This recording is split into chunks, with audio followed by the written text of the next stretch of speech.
Ah, yes, yet another glorious world in the rim of the galaxy, filled with wonderful wildlife and many bloodthirsty governments and factions who only want money and power, littered with ancient relics and reminders of their sins long since past.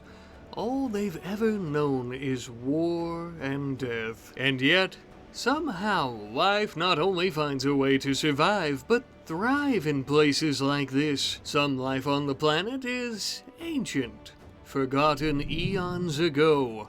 That's where I come in. The Archotechs have been lost to the ages, their technology a reminder of a civilization long since forgotten. Today, all that changes. Hey there, the name is... Well, the name isn't important. It doesn't matter who I am, but more what I am. I, as you could have guessed, am an Archotech, and it would seem that I've been in my slumber for far too long. Thankfully, being in my stasis pod, even for such an extended period of time, doesn't seem to have affected my body nor my augmentations for the moment, so I think I'm alright. My lord, I've been out for far longer than I thought, by millions of years. There's no signal from the others. It would seem that they've left me behind. It seems that I need to go on a bit of a quest, a journey to find my people. Oh man, no wonder they left me here. The cave system has, well, caved in. They probably had no idea that I was even here. Well, there's only one way out. It's time for us to start moving mountains. Quite literally. It's what my people are good at. I dug myself a narrow hallway to ensure that we don't have yet another cave-in on top of me this time. Ah, this world is not like the one that I had left. It would seem our terraforming efforts have went wonderfully. Curious if any species have evolved yet. Ah, there's one now. Ah, such a gorgeous little avian. I have a feeling it has a very simple mind, and if I offer it some berries... Ah, yes, now look at us, a couple of best pals, I'd say. Looks like I'm going to have some good company joining me on my little journey and quest. I must find and reunite with my people. No doubt every single one of them have already taken to the stars, so I am long behind them. I need to find a way off this world. I won't be going into this unarmed, though. Our little bird friend needs somebody who can protect them, and if he's evolved already, no doubt there's plenty of predators out there at the very least.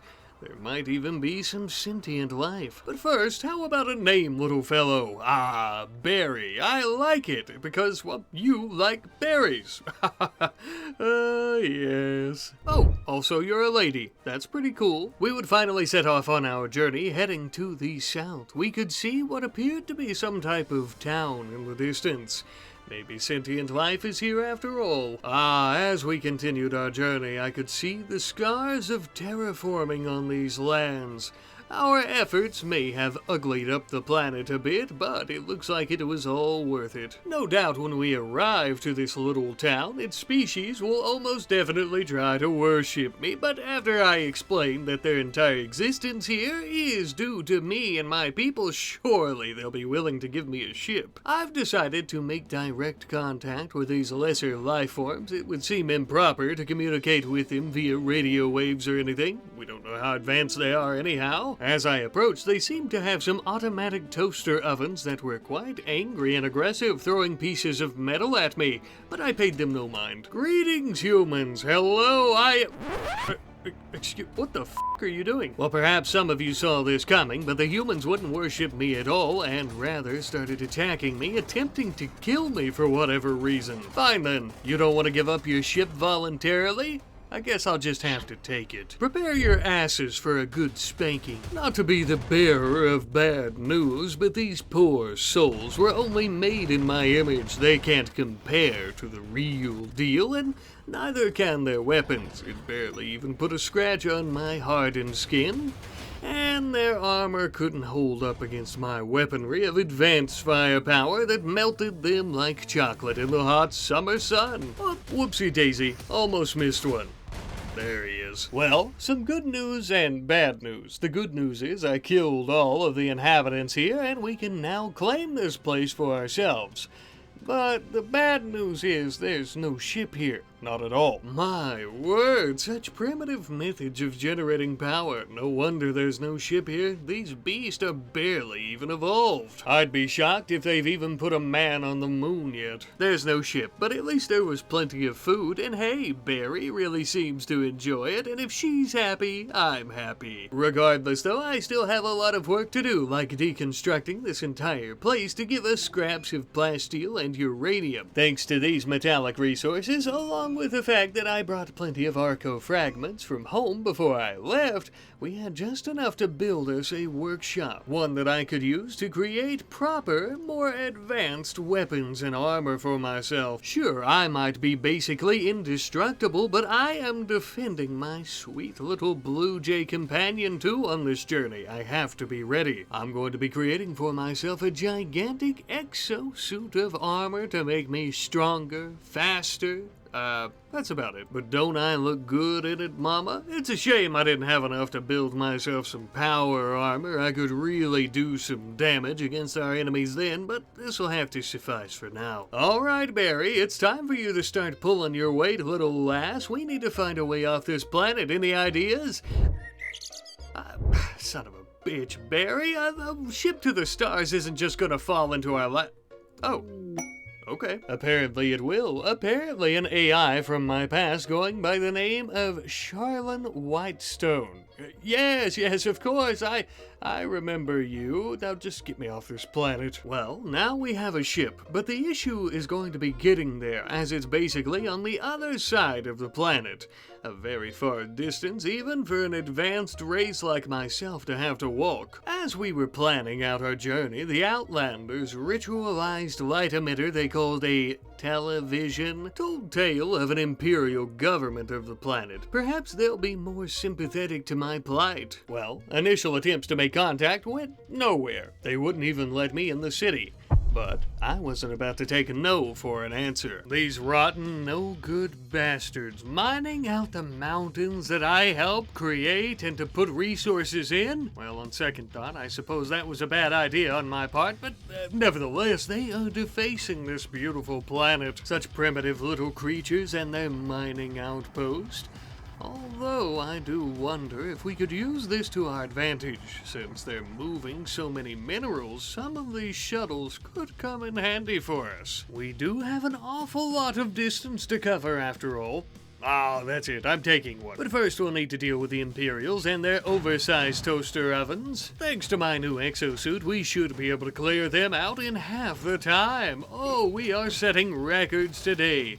A great, big, speedy bloodbath. Now don't get me wrong, I take no pleasure in the pitiful slaughter of these primates, but it must be done. I can't have them interfering with my escape from the planet. Besides, they refuse to stand aside, and thus, they must be trampled, I'm afraid. I tried to play nice, I really did, but they really wanted to do things the hard way, and, well, you can see what happened. We killed damn near every single one of them, except for a handful who ended up getting away from my wrath. How lucky for them that I'm on a mission to get out of here. Otherwise, I really wouldn't mind tracking them down and cutting their heads off. Especially because of this, a shelf built out of Arco fragments. Seriously. To think that this is what they use our extraordinary technology for, shelves and batteries. At least it is back in proper hands. My hands, that is. Come on, Barry, the fighting's over. You're safe now, little buddy. Let's put you in the shuttle and let's get the hell out of here. We've got a date with Destiny, little lady. If Destiny is Charlene Whitestone or whatever her name is, the AI that I'm pretending to know so that, we can get the hell out of here. Speaking of which, we had just enough fuel in the shuttle's cargo bay to make it to our destination without issue. Wow, take it all in, Barry. Ain't she a beaut? Well, actually, it kind of looks like somebody welded together a bunch of soda cans, but as long as it works. This is it, sister. Our ticket off-world to join my people in the great beyond. Finally, let's do this. Oh yeah, I forgot. We have to wait for it to power up for 15 days. Fine, whatever. In the meantime, I'm going to start deconstructing some of these ancient buildings and also cutting down quite a few of these trees. That way we can build ourselves a teeny little shelter. What's that? For me? Oh, no, no, no, no, no. I'm such a superior species, I don't require a shelter. On the contrary, though, my little buddy Barry here needs a safe place to stay. That way she doesn't get eaten by predators, and also I can keep a good eye on her and ensure that no attackers end up murdering her, because I would lose my mind if that happened. Not to worry, though, for she has me to protect her, and her new little shack here has all the agave that she could ever want. She'll be fine and well fed. But I know what you're thinking, why aren't you building any defenses? You're gonna have to fend off a lot of tedious raids. At some points while the ship is powering up, you'll be taking on 2 to 3 to even 4 raids per day. How will you ever keep Barry the bird alive and the ship intact and keep it from getting destroyed by these ne'er-do-wells if you don't build a defense? Oh, you poor dumb animal. I am the defense.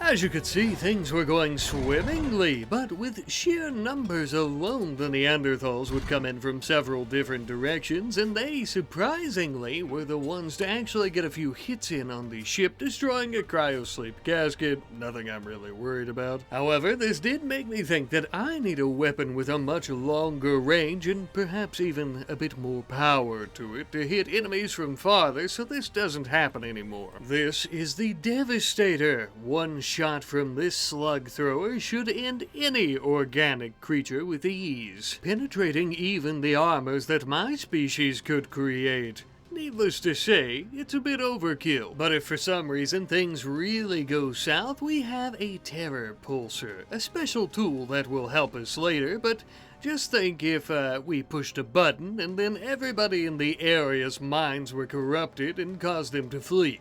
There you go. In the last final days between killing folks, I would also do some pretty major repairs to my armor. To my surprise, endless waves of enemies actually started putting a few scratches on it. That was about it, though. And then the final day would come, the last few hours before the ship finally powered up. But something told me that we were in store for quite the attack. And after the reactor was ready, it would seem that I was correct. All those Imperials that had been waiting in nearby areas for the reactor so they could try to snake it from us in the last final minutes. I've been expecting you. It seems they've even brought the leader of their entire clan, a Stellark, I believe as they're called. I suppose that this ship and reactor must be super duper important to you. Too damn bad. It's more important to me and my friend Barry. Speaking of which, Barry, get inside your cryopod. You don't want to see what Papa's about to do. Shit's about to get ugly, baby.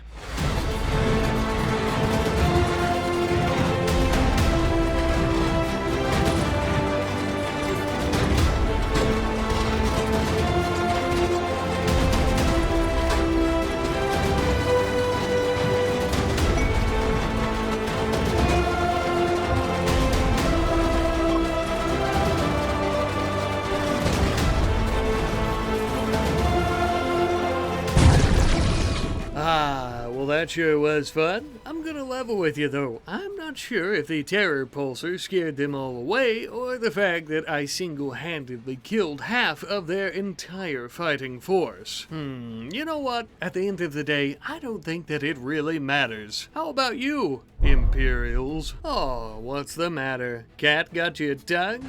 No, actually, I think you're all mostly dead. A gigantic pile of corpses, except for some of you that are flailing around.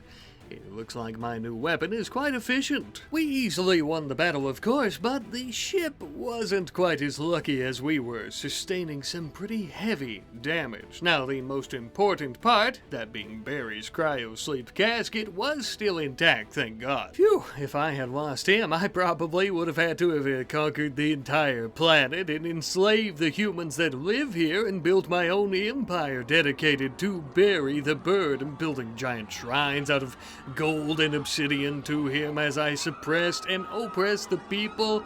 Thank God I don't have to do any of that now. However, before we can get this bad boy off the ground and take to the stars, it looks like we're going to need to build ourselves another sensor cluster, as the one that was attached was destroyed. Just one little problem. Sensor clusters require quite a few resources. Now, many of these we already had because the Imperials had brought some with them, like advanced components, steel, normal components, everything except for gold. Wait a minute. I know where we could find some gold.